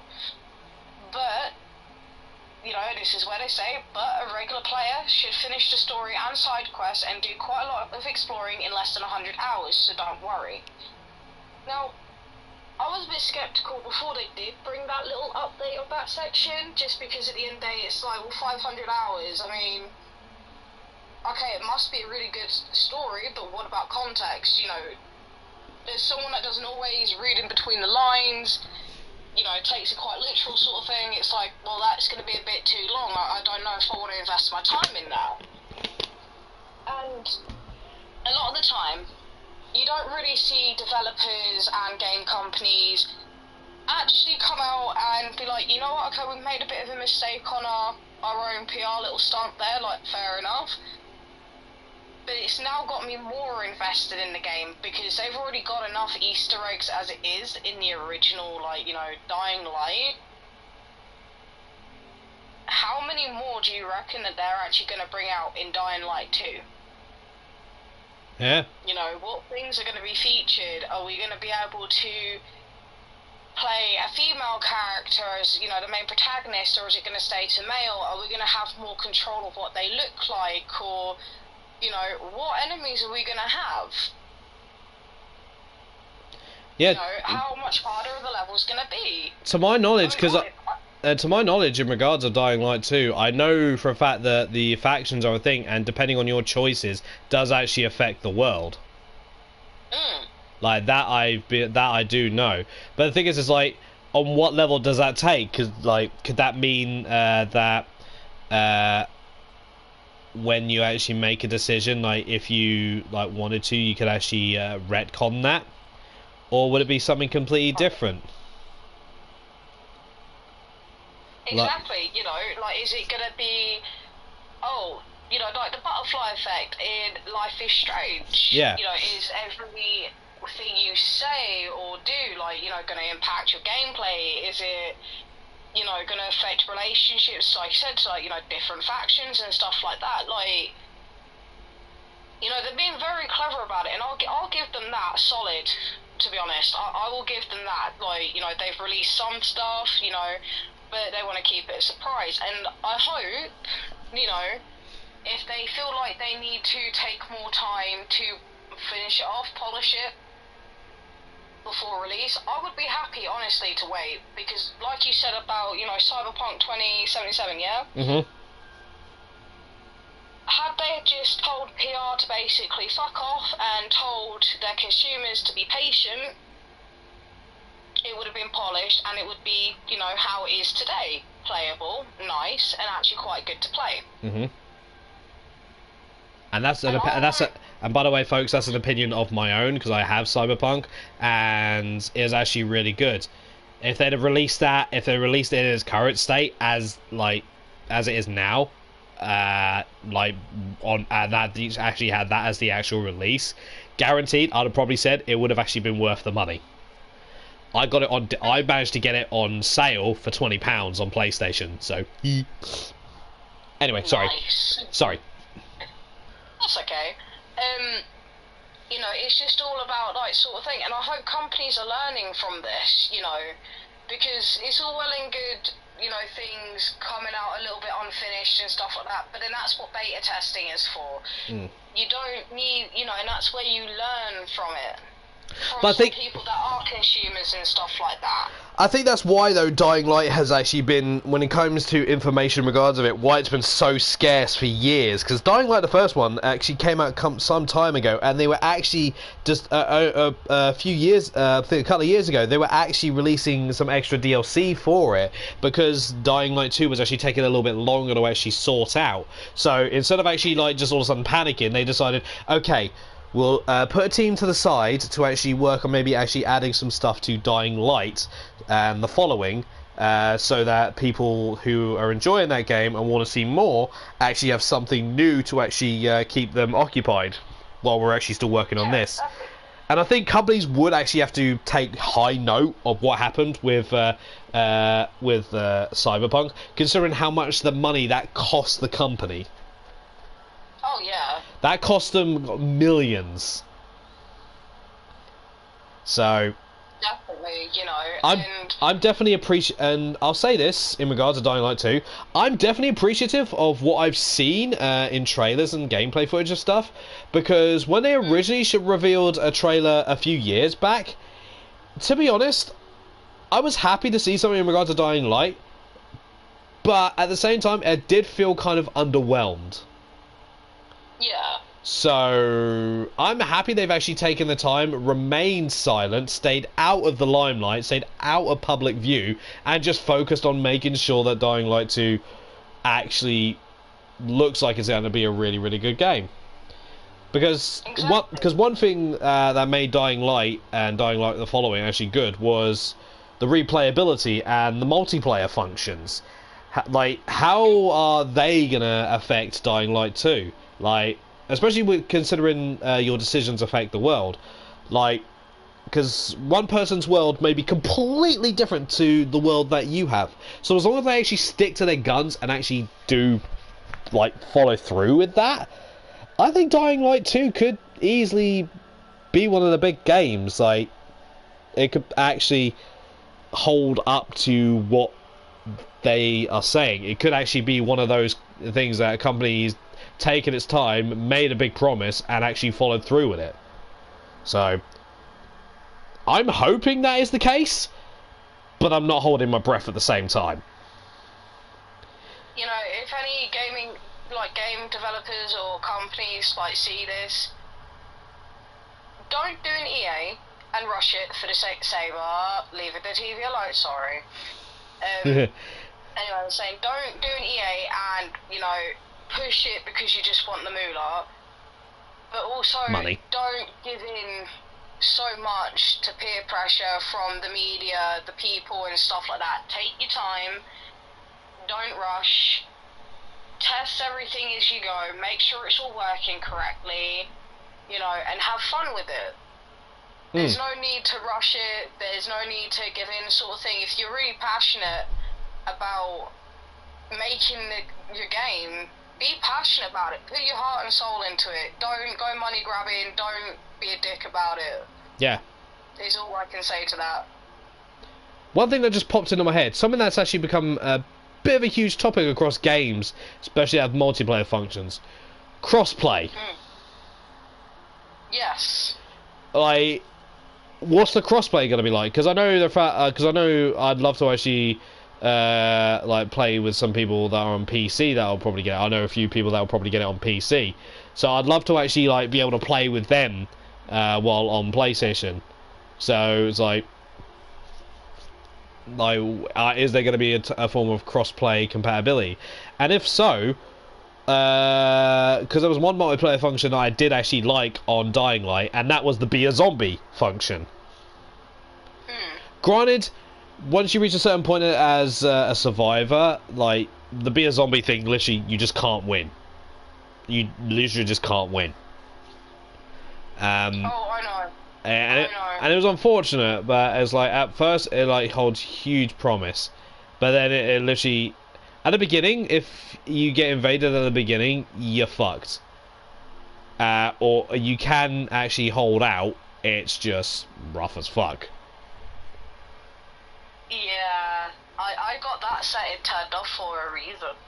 I have it turned on for a reason, because I think it's fun, and I think it should actually be a good feature, because a good zombie would actually be able to actually stealth kill you.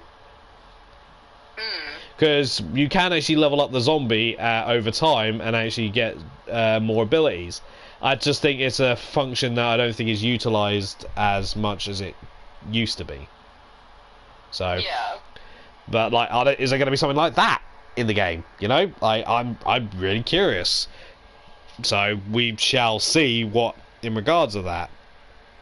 Because there's loads of questions. Like, the one big question I feel that faces gaming companies these days is, but Hello Heart is like cross-play compatibility. That's been like a bit of a huge issue as of late. Along with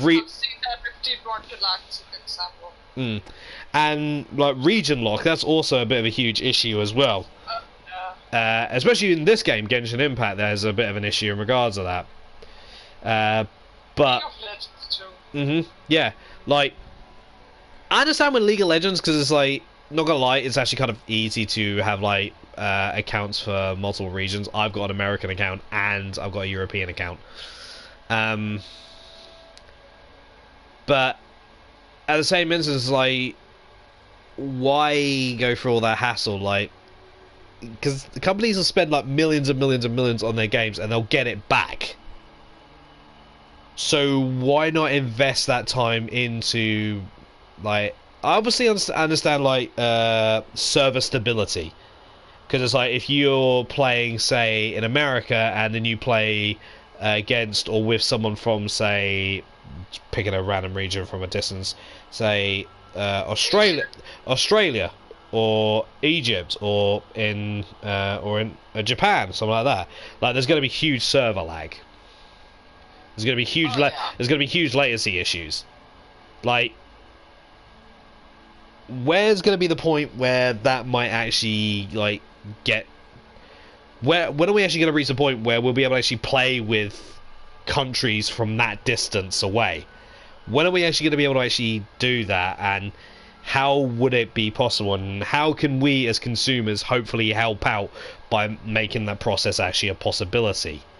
That's something that we may need to ask, like, developers and stuff like that. Something like at Q and A's and stuff like that at conventions and stuff like that, where there are like multiplayer games. Like, we do need to ask those kinds of questions, because it's like there's all these like kind of questions that people ask, like, oh, when's this character going to come out, or what are you going to do for this next game, blah blah blah. I think we kind of need to focus on making things stable, how we can actually help each other making things stable. So we help the companies by giving them the actual information to actually work this out, and the companies actually pay attention and actually take that to heart and actually work towards it. I think that there's a lot of a lot of companies are like focused on like pumping out new stuff on the regular, like constantly. Like, we've got to get new stuff out. We've got to get new stuff out. We've got to get new stuff out. Dead by Daylight, perfect example. Dead by Daylight, perfect example. Like, yeah, because I'm on LAN when I play on PlayStation and when I stream. I make sure I'm on LAN, so there's no internet issue whatsoever, unless my internet is truly going through the grinder. But one thing we come across like issues when it comes to servers, or because the killer is always the host of that room. And if the killer has really bad internet, then it affects everyone. Or if they're actually from a distance away, like I've played against some Russian players and they've lagged left, right, and center, and they've been able to kill us as a result of it. Like, yeah. What's it actually going to take to try and actually stabilize things, or is it literally down to an internet company issue then? Like, these are the kind of questions I think we do maybe need to start asking people, actually asking the game companies, the internet companies, like what do we actually need to do so that we can actually all benefit? Because if the internet across the board is good, if the lag across the board is not even an issue, guarantee consumers, companies, everywhere alike will actually be happy. surely something like that, when it comes to entertainment, especially of this nature, surely that could actually be sort of like the main focus next, because lag switches are a huge problem. Yeah. And like that, unfortunately, is something that is prominent in a lot of games, especially like shooting games. I don't know if it's bad in racing games. I've not heard anything about that, but I heard there's some issues in regards of fighting games as well. I've not experienced any of it myself, but at the same instance, like, when are we actually going to finally break down the barrier where the internet basically separates skill levels and basically makes it so it's no longer down to how you play, but if you're lucky the internet works? Because I think the last year esports, like the whole esports scene, basically had to completely go wireless. They could no longer do LAN competitions for an entire year. The whole esports scene suffered tremendously as a result of that. Surely that should have brought maybe an eye to a lot of companies, like, what do we actually need to do in order to actually stabilize everything? Like, how can we actually work so stuff like this that draws a lot of attention? Because a lot of people that will look at fighting games, they'll look towards esports, they'll look towards those that actually take part in fighting tournaments to actually see how they go. I kind of agree with that, Max, that they don't put the work or money into it because maybe they just want, example, when it comes to Dead by Daylight, they just new characters all the time, new stuff, new lore. They don't think about, example, there's a lot of hackers in Dead by Daylight at the moment, and they haven't really done anything about it. Maybe they are trying to do something about it, but they're not doing it fast enough because they're not putting the work or money into it. Yeah. That, unfortunately, that does come back to the issue, like money, like, because I think companies that actually work with video games, I think companies, there are some people that actually definitely do want to put the work in. It's just, I think it's down to the money aspect, like, because companies like will only look at towards the money side rather than the actual product itself. Yeah. And that again comes to like being held accountable to what I said earlier. Like, we kind of need to like look at things with an objective eye and actually look at things and see, are they actually really this bad? And like everyone's saying, or is it just people literally just joining the hate mob because they're clouding their own vision? So it's one of those things I think we definitely do need to. We need to use our heads on this one. We need to actually think, because it's like the gaming industry in itself has grown tremendously, especially over the last decade. It has grown tremendously. Like, we now have VR. Yeah. Like, when the thought of VR, literally, like, I can guarantee you, over a decade ago, was thought about as something as mere fiction. Like, was looked upon as science fiction, yeah, like that sort of stuff, like you wouldn't even think of. Like, the closest thing to anything like that, or that even looks anything like that, The Matrix. Yeah. Like, there's some people actually saying that apparently there's work happening in to maybe make something like that, or maybe on the levels of Sword Art Online. So, like, we've made tremendous efforts, but there are still some things that I feel are lagging behind. Like, especially because of like some like rules and stuff like that are set in place. Like, some of it's about outdated, and things definitely do need to be updated as a whole. But I don't know. Dying Light 2, definitely. I'm taking it back to the original topic at hand. I know I spun it off out of nowhere. Sorry, Damo. That's alright. But it definitely, Dying Light 2 definitely has a lot going for it in its current stage. We'll just have to see how things go. Also, hello, Salty. Salty. Yeah. So, Chives, do you have any... I assume you've probably seen a few things about Dying Light 2. Actually, I don't know anything about the game. Ah. That's why I've been so quiet, because I know nothing about it. Well, Dying Light is essentially a first-person, free-running RPG game where... Well, the first one you play as a guy who's landed in a zombie-affected area, and you'll basically go around, carry out missions for other people of this area to try and help them survive, or do various tasks and stuff like that to maybe help others survive or get revenge or stuff that will lead to their untimely demise. And these people are literally living off essentially this type of medicine that delays the zombie virus from turning them. And your character in the first one gets infected immediately. Like with most zombie things, if you get bit, you become infected, and unless there's actually a cure or something, then you literally are on borrowed time. But they've managed to find a way. But pharmaceutical companies basically found a way to actually delay the virus. And there's a couple of scientists in the game that are literally trying to work out, are possibly on the path to a cure. And there's a lot of story happens, and it's a very, very, very good game. And I do recommend people actually do give it a crack, because there's crafting where you can actually make all sorts of different weapons as well. And add attachments to it. Like you can have like a machete, but then have it so it's basically when you hit one of the zombies or the mutants, it then can make them electrocuted. And if they're by a pool of water or a puddle, then they can shock that pool, and then zombies nearby will also get shocked. Oh.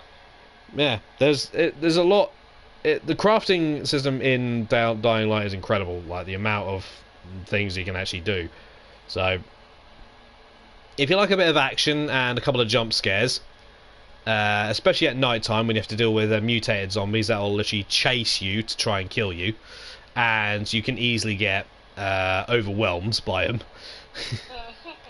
So quick reactions are a must in that game, because they're doing parkour. Oh shit. Yes. I don't think that game is something for me, but it'll be interesting to hear about. Yeah. But yeah, I do think it's actually an interesting game, especially the DLC, The Following, which basically... I don't know if it's actually the canon story, because it has two different endings. I won't spoil it, even though the game's been out for a while. It's still a good game, and I do think there are people that wanted to play it. Excuse me a sec.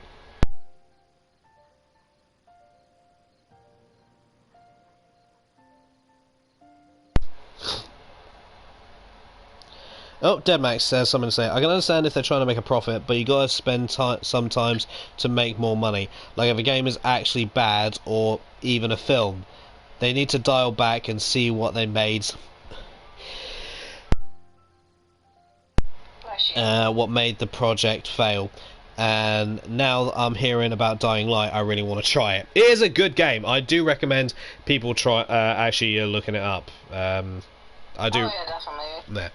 Even if you don't actually feel like playing it yourself, watching other people play it, because it does have multiplayer, and there are some like little multiplayer games you can do, like racing between each other to actually get like a fast time or kill a certain amount of zombies.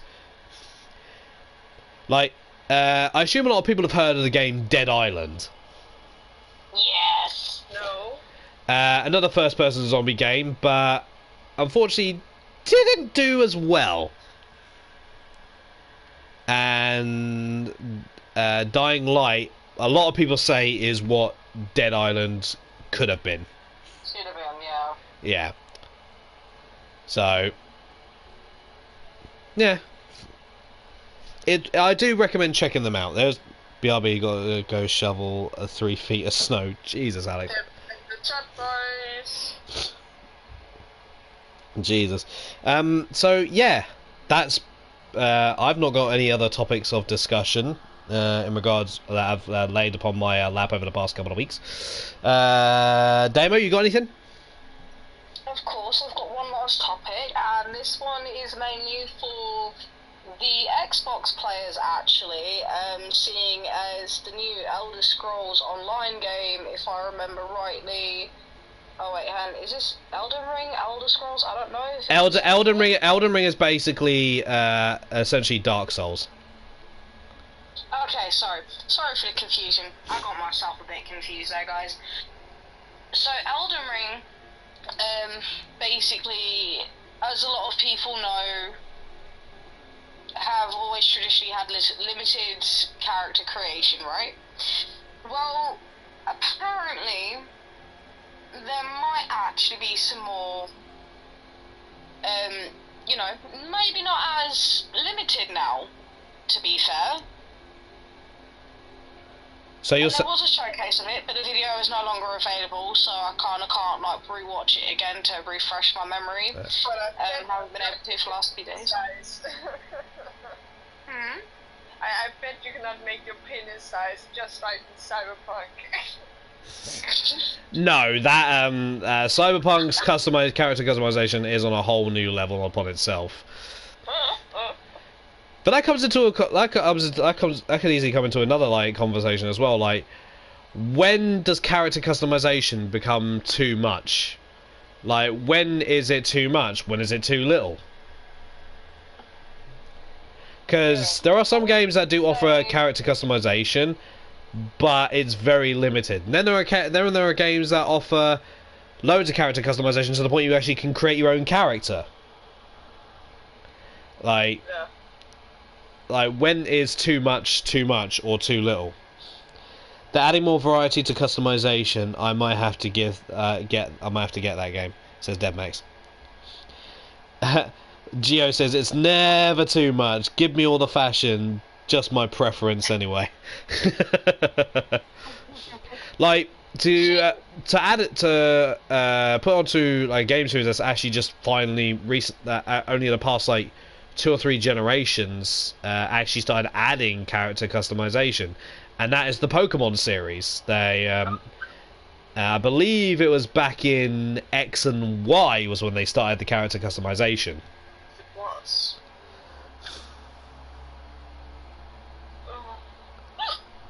So like, I think like character customization, because a lot of people do like customizing the characters and how they look.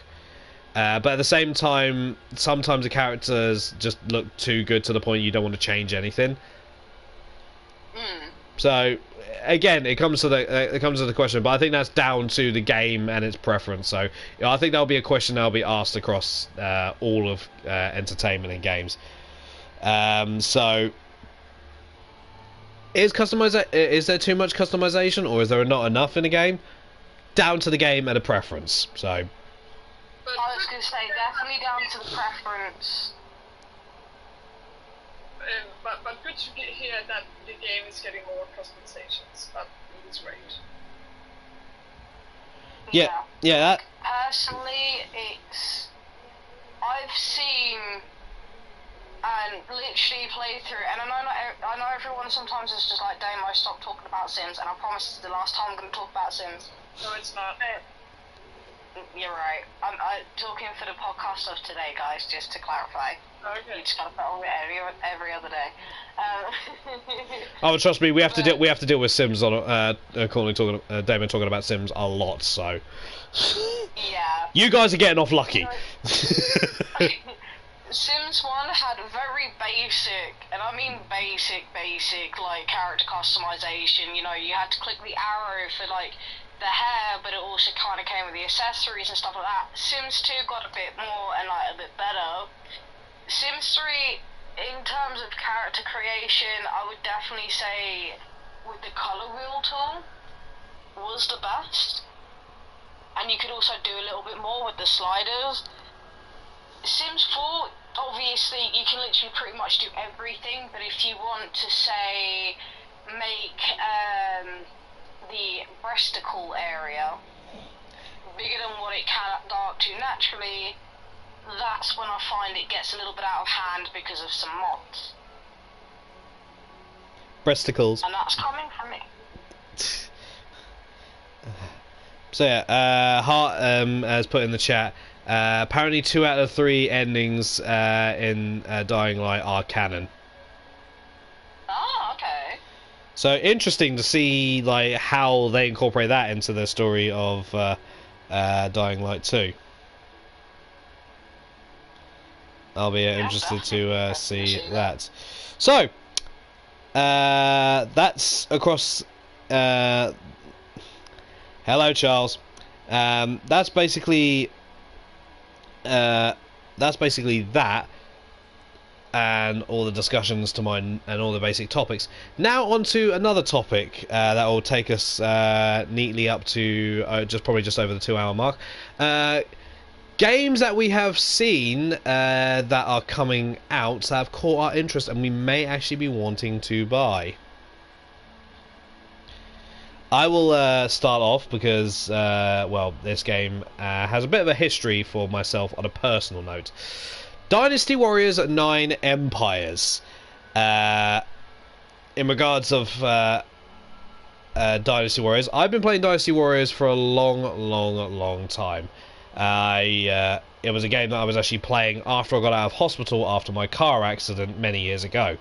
And my auntie and cousins let me play Dynasty Warriors 3 on their PlayStation. And I fell in love with the game then. And I've been playing as many Dynasty Warriors games as I possibly can get my hands on. 9 being the more recent one, with Empires coming out.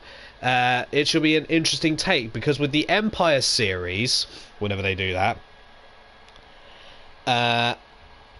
basically you can create your own character and essentially make your own army with officers that are in the game, or you can create your own other characters to be your officers as well, and then essentially go through the Three Kingdoms era and conquer China, but do it in your own way.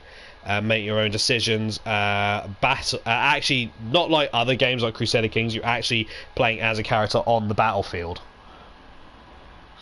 and slashing through hordes of enemies.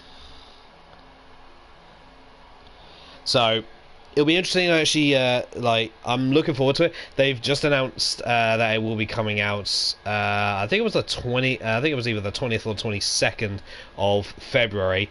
I think. Well, it's on the PlayStation pre-order store, and as a Dynasty Warriors fan, I will definitely be grabbing it. Whether I stream it or not, I don't know, because there have been some issues in regards to the Dynasty Warriors games in the past, where when I've tried to stream them, all sound is mute. Even me. I don't know why. The only one that I've actually come across that actually didn't have that issue was Dynasty Warriors 9. So that'll be interesting to see. And as I said, I may stream that. But we shall see. Yes. Oh my god, Charles. Sorry to take it off topic, but Charles has just sent me image that's apparently that basically says about a new level of grossness. 2 Las Vegas women stored stolen cash and Rolexes in their vaginas to avoid police. Ew.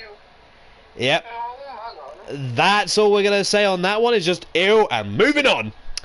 Clearly it didn't work since they got caught. Hey, look at that! They stuffed the Rolex out the vagina, and now they're doing time. Hey-o! Oh my lord. Anyway, moving on. Damo, are there any games that have actually caught your attention that you would actually be willing to part your money with? Of course, I'd like to. That is definitely not up for discussion. I will definitely be wanting to get that, even if it means waiting for the sale for it. And I've actually been looking into the Suicide Squad game that I mentioned before in the previous podcast, I believe. It definitely looks promising, I'm not gonna lie, and I'm just like, okay, fair enough. Sure, let's play it. But I'm gonna wait for more gameplay to come out first before I think about purchasing it. Alright. Any other game, or is it just those two that have caught your attention? Just mainly those two at the minute. Chives, is there any game that has caught your attention that might be coming out, or is out now, that you would actually like to give a crack at yourself? Because I know obviously money is actually a bit tight for you. Not at all. No? Nope. Not at all. Sorry. That's fine. There's nothing actually that's caught your attention. But that's fine. One other game I literally just forgot. Pokemon Legends of Arceus. I have that game on the pre-order, and I will be giving my review of it on the next podcast, actually. Nice. So something for you guys to look forward to. We've gone over the 2-hour mark. So has anyone got anything else they want to actually say? No, I'm good. Yeah. Chives? No, not really. Alright. Well then, in that case then, we will begin to wrap things up. Well, one thing I've got to definitely do first things first is the shout out to my lovely co-hosts, their social medias. There are their social medias. Ignore what Charles has said, because he's just been a dick, as per usual. Tell them to just shut the fuck up and get the fuck out, in usual Charles fashion. But yeah, ladies and gentlemen, this has been the first episode of the Pizza Oven podcast. Thank you very much for everyone so much for tuning in. We've had quite a few people watching this, and I very much appreciate it. In a couple of days I will upload this onto YouTube to avoid any actual issues in regards of the whole thing, so look forward to that. So it'll be up I'd say Wednesday or Thursday. I'll actually have it up. Message. What's up? What's that line? Hang on. I've got to catch up with chat here. What the fuck?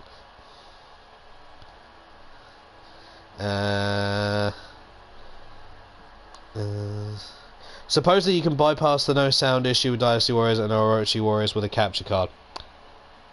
Alright, so again, PC. I sent you a message on Discord. Uh-oh.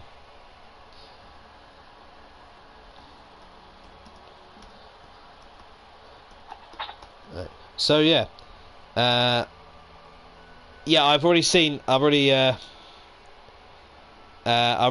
you sent me, Lion. Don't worry, I'm already on it. So yeah, thank you everyone so much. The next podcast will take place. Let me just get the actual date up, so you guys can actually decide on whether you'll be able to actually tune in or not. Was a great part. Ah, thank you, Gio. To everyone that's actually been here for a bit, for the whole couple of hours, or literally just tune in, ignoring Charles obviously because I know exactly what his answer is going to be. How do you guys feel that this episode actually went? I would love to hear your feedback, either in messages or in the comment section when this is actually uploaded. And I will be reading comments, and anything you guys think I could easily improve on, or you'd like to actually see more of, or hear more of. Please do let me know. Always loving feedback, because we want to make this podcast a regular thing. The next episode of the Pizza Oven podcast will take place on the 31st of January.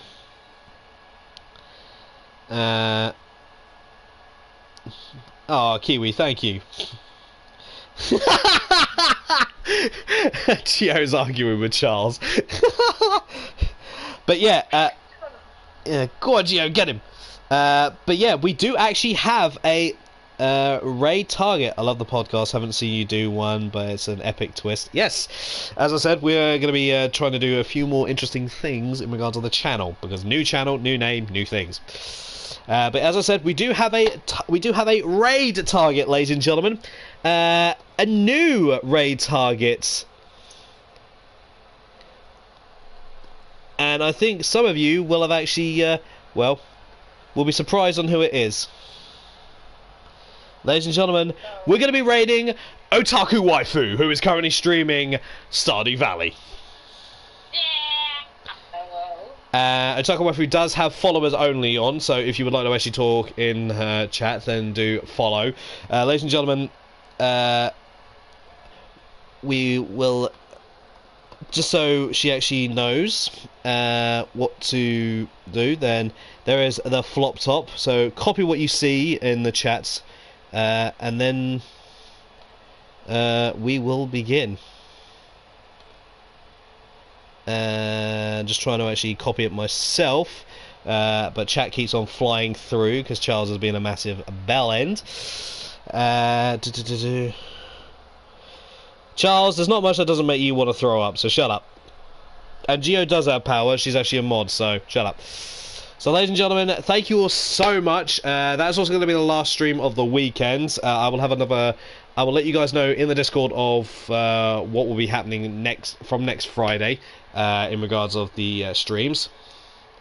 So, yeah. Chives, Damo, thank you so much for joining me on this, and hopefully we will do many, many more for as many years as we can. Thank you for having us.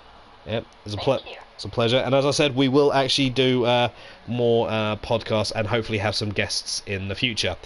But that'll be something to tackle at another point. Ladies and gentlemen, we're going to start the raid. And as I said, copy the flop top raid that you saw in the chat. And yes, I will hopefully see you all in the next one.